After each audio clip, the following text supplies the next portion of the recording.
చూద్దాం. So first what taxonomic category comprises a group of related species. ఈ group of related species కలిస్తే ఏమవుతుంది అంటే జీనస్ కిందకి ఉంటాయి. Who proposed binomial nomenclature Carolus Linnaeus, who is known as the Darwin of the 20th century. 20th century Darwin అని ఎవరిని పిలుస్తారంటే Ernest Mayr. So Ernest మేయర్ని 20th century డార్విన్గా మనం కన్సిడర్ చేస్తామన్నమాట. What is the generic name of tiger? So జనరల్గా Panthera tigris అంటాం. వీళ్ళు అడుగుతుంది ఏంటంటే జెనరిక్ నేమ్ అడుగుతున్నాం, జీనస్ నేమ్. సో అందుకని ప్యాంథెరా అని చెప్తున్నాం. What is the scientific term use to describe the categorized in biological classification? So ఏ సైంటిఫిక్ టర్మ్ వాడుతామంటే టాక్సానమీ కాబట్టి టాక్సా అని చెప్తున్నాం ఇక్కడ. It is 1 level.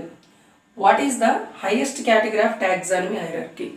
టాక్సానమిక్ హైరార్కీలో హైయెస్ట్ కేటగిరీ వచ్చేసి కింగ్డమ్. సో కింగ్డమ్ నుంచి స్టార్ట్ అవుతుంటాం కదా అలా. Next name the immediate category of family. Family తర్వాత నెక్స్ట్ వచ్చే కేటగిరీ ఏంటి అంటే ఆర్డర్ అనమాట. Which taxonomic category includes related orders? Number of orders అన్నీ కూడా సిమిలేటివ్ ఆర్డర్స్ అన్నీ కూడా ఒక క్లాస్ కింద ఉంటాయి కాబట్టి క్లాస్ ఈజ్ ద ఆప్షన్ ఇక్కడ చెప్పాల్సింది.